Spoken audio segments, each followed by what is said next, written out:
Et nous poursuivons nos échanges ici à Sport Définition sur le plateau Big Media, organisé par BPI France avec nos invités. Et on accueille tout de suite Vanessa Tomaszewski. Bonjour Vanessa. Bonjour. Merci beaucoup d'être là. Tu es créatrice de contenu et on te connaît notamment sur les réseaux avec Champion du Digital. Et tu es également consultante sociale Média Sport. Ça va, tout va bien ? Tout va bien, merci de m'accueillir. Merci à toi d'être là. La vie de créatrice de contenu dans le domaine du sport, ça ressemble à quoi ? Alors c'est très varié. Alors c'est vrai que comme vous l'avez dit, du coup moi j'ai plusieurs casquettes. La casquette de consultante en social media dans le sport où j'accompagne des acteurs du sport. Donc ça c'est mon premier métier. Ensuite mon deuxième métier c'est reporter notamment pour l'UEFA sur les compétitions de football. Ensuite j'interviens aussi dans l'enseignement supérieur et en école de commerce. Et enfin, je suis créatrice de contenu, donc ça me prend aussi beaucoup de temps. Donc c'est beaucoup de déplacements parce qu'il faut se rendre sur les événements et je ne suis pas forcément sur Paris. Beaucoup de voyages et c'est ça qui est intéressant. Et aussi beaucoup de montage. Donc c'est entre ces 3-4 casquettes, on va dire, que j'évolue. Comment est-ce que tu en es arrivé là? Alors à la base, tu es passionné de sport, évidemment. À quel moment tu as décidé de franchir le pas et de commencer à faire de la création de contenu? Alors du coup, moi à la base, je suis passionnée de football surtout. Et depuis que je suis toute petite, j'ai toujours joué au foot depuis qu'on peut marcher, quoi.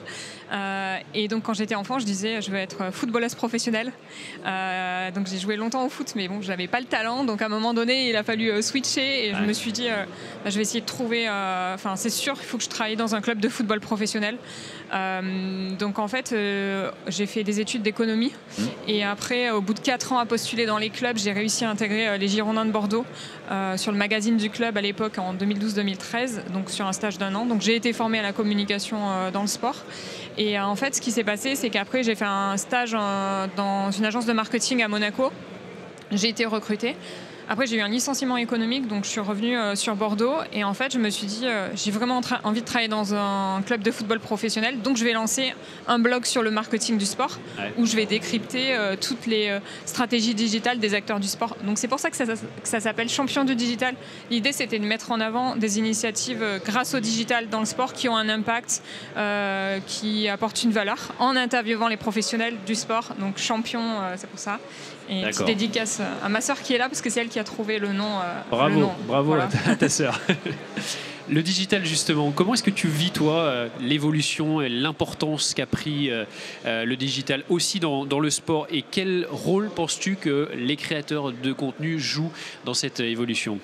Alors moi, au tout début, quand j'ai commencé, je me suis lancée en 2017, donc il y a 8 ans. Donc c'était très différent. Déjà, il n'y avait même pas de story sur Instagram. On était au tout début de Twitter. Donc j'ai commencé avec un blog sur le marketing du sport, donc il n'y avait pas du tout l'image à l'époque. Et en fait, on voit qu'il y a tout le temps des évolutions et c'est très important en fait de comprendre les algos, de suivre les tendances à l'international. Je pense que les créateurs de contenu, ils ont amené un côté plus authentique, c'est-à-dire que les marques, elles ont commencé à se tourner vers les créateurs de contenu pour prendre la parole, mais de manière plus authentique, différemment. Et en fait, pour moi, il y a une vraie évolution depuis le début de la creator economy. C'est qu'au début, en fait, l'impact qu'on avait en termes de vues, par exemple, sur les vidéos, était très lié au nombre d'abonnés. Et en fait, ça a totalement switché parce qu'aujourd'hui, quelqu'un qui a 50 abonnés sur Insta ou sur TikTok peut faire 1 million de vues et peut répéter. Donc en fait, aujourd'hui, l'économie digitale, au niveau de la creator economy, est plus liée au nombre d'abonnés, mais à l'impact que tu as sur chaque vidéo. Et en fait, sur le monde du sport, je trouve que c'est une vraie opportunité parce que ça permet aussi de se dire, si on est une sportive, par exemple, il y a pas beaucoup... Il faut vraiment faire évoluer la médiatisation du sport féminin. Et en tant que sportive ou par exemple un athlète qui est sur une pratique sportive moins médiatisée, il a le pouvoir en fait de toucher un maximum de personnes s'il a les codes en fait. Donc c'est intéressant de ce point de vue-là. Comment est-ce que tu réussis à maintenir une relation sincère avec ta communauté et de l'autre côté réussir aussi à rester toujours professionnel dans tes collaborations? Il faut réussir à trouver le juste milieu. Alors déjà, la première chose, je pense que c'est hyper important. Il y a une loi influence qui est passée en France, donc de toute façon, dès qu'il y a une collaboration commerciale, c'est indiqué sur la vidéo ou sur la fonctionnalité de la plateforme. Ça, c'est la première chose. Ensuite, je pense que c'est très particulier ce que je fais parce que c'est une niche dans le sport. Moi, ce que je fais, c'est que j'ai 3 concepts. C'est de montrer les coulisses des événements sportifs, l'atmosphère, raconter des histoires inspirantes dans le sport, donc en allant à la rencontre d'entrepreneurs, d'athlètes. Et la troisième chose, c'est lié à tout ce qui est métier du sport. En fait, je ne communique pas vraiment sur des produits, c'est toujours sur des événements ou des initiatives à impact. Donc j'essaie toujours de choisir des choses où je me dis ça va apporter de la valeur, moi je vais apprendre quelque chose, où en fait ma communauté, il y a beaucoup d'étudiants qui veulent travailler dans le sport qui me suivent, ça va leur apprendre quelque chose sur les métiers. Et c'est vrai que quand j'ai des fois je fais justement des insights sur les métiers où justement je suis beaucoup dans le foot, en tant que femme dans le milieu du foot. Des fois je reçois des messages où on me dit merci de montrer que c'est possible. J'avais l'impression qu'il n'y avait quasiment pas de femmes qui faisaient des interviews, tout ça à bord terrain. Je suis beaucoup sur les compétitions de foot, donc voilà, je me dis si ça impacte au moins une personne et que ça lui envoie le message que c'est possible, c'est positif. Tout est possible. Et tu parlais des métiers du sport et tu parles aussi de certains métiers qu'on connaît moins. Ça, c'est aussi très important, très intéressant. Ça permet de découvrir des métiers dont certains n'ont pas entendu parler. Oui, exactement. Ça, c'est vraiment un concept que j'aime bien, c'est aller sur les événements sportifs et pour mettre en avant un événement, passer par les gens qui travaillent dans l'ombre. Donc, je l'ai fait par exemple sur la Coupe du Monde de rugby en 2023 en France. J'ai fait une tournée des stades et j'allais voir les différents métiers, que ça peut être à la restauration, à la sécurité, ceux qui sont à l'intendance, etc. Et du coup, ça permet de faire découvrir des métiers. Et en fait, je me rends compte aussi, parce que j'interviens dans l'enseignement supérieur et en école de commerce, que les métiers, souvent il y a les métiers les plus connus dans la com, le marketing, mais il y a aussi les métiers d'agence, il y a les métiers plus stratégiques. Et il n'y a pas juste... moi, quand j'ai voulu commencer à travailler dans le sport, je ne savais absolument pas ce que je voulais faire. Je me suis dit prof de sport. Je vais faire prof de sport, mais j'aimais bien la com, donc j'ai découvert au fur et à mesure. Et après, il y a aussi plein de métiers qui n'existent même pas, qui existeront peut-être dans 1 an, dans 2 ans, qu'on ne connaît pas. Moi, j'aurais jamais pensé faire de la création de contenu quand je me suis lancée. J'ai pas eu de formation sur montage vidéo, tout ça, donc voilà. Ce grand rendez-vous de Sport Définition, ça représente quoi pour toi ? Alors du coup tout à l'heure j'expliquais que quand je me suis lancée, j'ai lancé Champion du Digital. À la base c'est un blog sur le marketing du sport et où je décryptais l'économie du sport, les stratégies digitales dans le sport et où justement j'accompagne les acteurs du sport à se rendre plus visibles sur les réseaux sociaux. Et en fait moi en gros, quand je me suis lancée, juste avant de lancer mon blog, j'avais lancé un compte Twitter où je faisais que de la veille sur le digital dans le sport. Et donc, je regardais beaucoup ce qui se faisait à l'international, à l'étranger. Et donc, c'était déjà quelque chose qui m'intéressait. Et donc, en fait, j'ai commencé à assister à plein de conférences sur le sport business, la fan experience, tous ces sujets-là. Et donc, Sport Définition, pour moi, il y a 2 choses. La première, c'est de se former, d'apprendre des choses, de découvrir des nouvelles tendances, des innovations, que ce soit à travers le podium, par exemple, ou à travers les différents ateliers avec les startups. Ça, c'est la première chose. Et la deuxième chose, c'est rencontrer en fait d'autres professionnels, découvrir des parcours, et puis c'est aussi des opportunités professionnelles. Puis après aussi des fois, ce que je trouve intéressant sur les conférences comme ça, c'est de croiser aussi des étudiants qui me suivent, pouvoir donner des conseils aussi sur leur carrière dans le sport, partager des petits conseils quoi. Et ça c'est toujours cool. J'ai une question aussi sur la façon dont tu choisis tes sujets, les événements sportifs que tu vas couvrir. Comment tu le détermines ? Qu'est-ce qui te pousse à aller vers un événement plutôt que sur un autre ? Oui. Alors c'est vrai que j'essaie maintenant de beaucoup plus sélectionner dans un sens et pas à dire oui sur tous les événements sportifs, tout simplement par rapport aux déplacements, parce que je suis pas sur Paris, donc ça fait beaucoup de déplacements en train. Comme je le disais tout à l'heure, j'aime pas trop l'avion non plus, donc je suis beaucoup en train. Là, je suis allée à Cardiff récemment en train, donc ça fait quand même ça fait des sacrés déplacements. Je suis allée en Australie aussi pour la Coupe du Monde féminine. Pour le coup, c'était une sacrée opportunité, mais là, pas en train du coup. Mais oui, j'essaie de choisir en me disant, est-ce que cet événement sportif de moi-même, sans être créatrice de contenu, j'y serais allée ? Et qu'est-ce que ça peut apporter dans les messages que je veux transmettre ? Est-ce que ça a de la valeur ? Quel type d'initiative c'est ? Et comme je disais tout à l'heure, moi je suis pas trop sur tout ce qui est produit. Mise en avant de produits, c'est toujours souvent des événements sportifs ou des activations. Donc ouais, je me dis, est-ce que ça a du sens ? Est-ce que ça a de l'impact ? Et voilà. Et quel type de partenariat tu as tendance à privilégier ? Justement, c'est beaucoup des partenariats sur des événements. Donc, comme je disais tout à l'heure, le concept de mettre en avant les coulisses des événements sportifs, les métiers. C'est des partenariats. En fait, en général, c'est très je trouve que ce qui est bien maintenant dans la creator economy, c'est que les acteurs qui font appel à moi sur des collaborations commerciales, en général, j'ai quand même une page blanche. C'est-à-dire, on me laisse quand même beaucoup de marge de manœuvre, on va dire. Et ouais, ça reste une niche. C'est les coulisses des événements sportifs, c'est assez particulier quand même.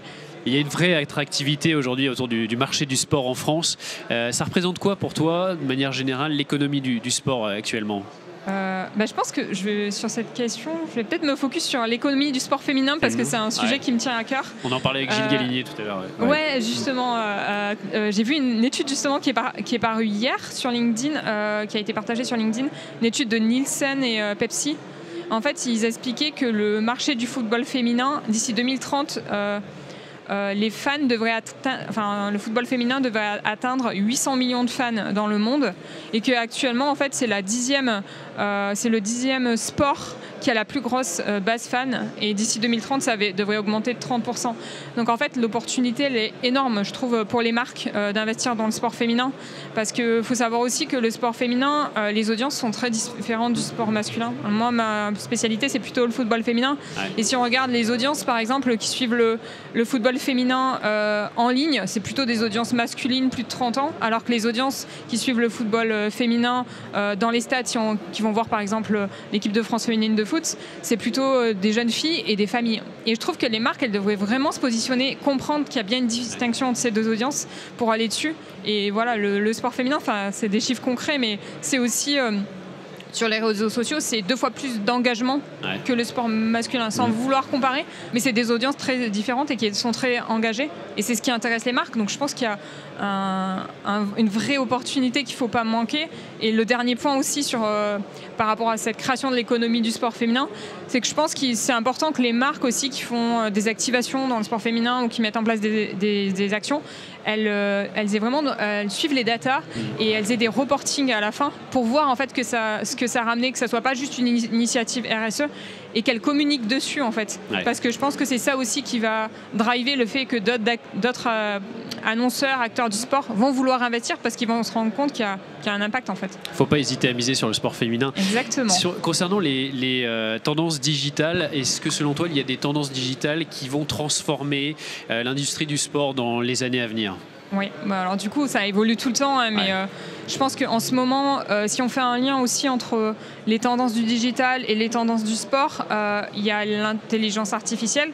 Je sais qu'en tant que créatrice de contenu, il faut comprendre comment ça fonctionne, essayer de se dire que ça ne va pas forcément nous remplacer, mais l'utiliser pour gagner du temps, pour être plus productif. Toi, tu penses à l'utiliser, à t'en servir dans les années à venir aussi ? Après, je pense qu'on le voit de suite, par exemple pour le montage vidéo, il y a de plus en plus d'outils qui permettent de monter des vidéos, mais par contre, c'est pas au point, donc en fait, il faut repasser derrière, mais ça fait gagner du temps pour faire des brainstorming, ChatGPT, Gemini. Après, il faut toujours vérifier l'information derrière aussi, parce que sinon, on risque de se retrouver un peu avec des informations qui ne sont pas toujours vraies, donc il faut toujours avoir cette analyse de vérifier l'information. Et donc je pense que l'intelligence artificielle, ça va être aussi sur tout ce qui est lié à la data, à la performance, de mieux mesurer. Et par rapport au sport féminin, je refais le lien, mais le fait de se dire qu'on peut beaucoup plus personnaliser en fait par rapport aux audiences les actions qui sont mises en place du point de vue marketing. Donc ça, je pense, déjà, je peux parler de ça, donc l'intelligence artificielle. Et le deuxième point, j'en ai parlé vaguement tout à l'heure, mais aujourd'hui, sur la creator economy, on est dans une économie où avant, le nombre de vues qu'on faisait sur les vidéos, sur les réseaux sociaux, dépendait du nombre d'abonnés. Et aujourd'hui, ça ne dépend plus du nombre d'abonnés, ça dépend vraiment du format qu'on crée. Donc en fait, je pense que ça crée une évolution. C'est devenu une économie qui est plus liée vraiment aux communautés, mais qui est liée vraiment au contenu. Donc ça veut dire qu'il faut le prendre en compte aussi pour les marques. Pour moi, c'est une vraie tendance. Et après, je pense qu'on le voit très vite, mais il y a tellement de plateformes qui arrivent. Je pense au début du Covid, par exemple, il y avait la plateforme Clubhouse sur l'audio, l'audio qui se développe de plus en plus. Après, il y a plein de tendances, mais voilà, Toi, tu as combien de formats différents dans tout ce que tu fais, dans toutes tes créations ? De concepts ? De concepts différents, en concept, alors j'ai un format plutôt micro-trottoir. Ouais. Donc je fais sur les événements sportifs où je vais poser des questions qui établissent un lien entre la culture et le sport. Donc ce format-là, un peu micro-trottoir. J'ai le format métier où je vais suivre quelqu'un pour mettre en avant son métier sur un événement sportif en mode inside. Donc j'ai ce format-là. Après, j'ai le format interview où j'interviewe des athlètes sur leur parcours. Et puis après, j'ai les formats face cam aussi où je raconte des histoires inspirantes sur le sport. Donc à peu près 4 formats, on va dire. D'accord, c'est bien. Ouais. Le moment le plus marquant de ta carrière jusqu'à maintenant? C'est difficile d'en choisir un. Alors le premier qui me vient à l'esprit, c'est sûr, c'est la première fois que j'ai interviewé Zinedine Zidane. Pas mal. J'étais en stage au Girondins de Bordeaux et on a eu une interview de 30 minutes avec mes responsables de com et la personne de la radio. Donc en fait, c'était juste avant qu'il passe ses diplômes d'entraîneur. Enfin, c'est quand il passait ses diplômes d'entraîneur au CDES de Limoges. Donc en fait, il est venu. Et pour l'anecdote, en fait, on était 4 à l'interviewer. Donc on était en cercle. Et en fait, c'était avec la FFF. Et donc, en fait, il faisait un cas de média training. Donc, c'est-à-dire que pendant qu'on posait les questions à Zinedine Zidane, en fait, autour de nous, il y avait un arc de cercle avec des anciens joueurs, des anciennes joueuses, des professionnels du foot qui prenaient des notes, en fait. Donc, c'était leur cas de média training et c'était une sacrée anecdote. Et la deuxième chose, c'est les voyages que j'ai pu faire. Je disais tout à l'heure, je ne suis pas du tout à l'aise avec l'avion et j'ai peur de l'avion. Et je suis allée en Australie en 2023 pour la Coupe du Monde féminine, donc ça a été un sacrée opportunité. C'était un voyage incroyable. Et je suis partie aussi aux États-Unis. J'avais été sélectionnée par un programme du département d'État américain de leadership dans le sport féminin. Donc je suis partie 5 semaines aux États-Unis et j'ai été sélectionnée par ESPN. Donc je suis restée 3 semaines chez ESPN. Donc ça a été assez incroyable aussi. Sacrée expérience. Merci beaucoup Vanessa. Merci beaucoup. Et on te souhaite le meilleur pour la suite. Et on rappelle donc champion du digital pour retrouver toutes tes vidéos sur les réseaux sociaux. Merci d'avoir été avec nous. Merci Très bonne beaucoup. journée. Merci.